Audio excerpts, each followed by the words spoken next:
So we're out for a walk here. Earth Hour, March 29, 8:30 to 9:30.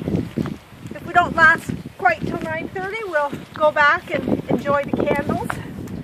Darrell's holding what looks like a sun at me right now. My goodness, that's bright. At least it's not a house light, it's a cell phone light. Kiara, come here. Come on. There's my dog. That's our activity for Earth Hour tonight. Can't deny I'm a little disappointed because there's an awful lot of houses out here that have their lights on.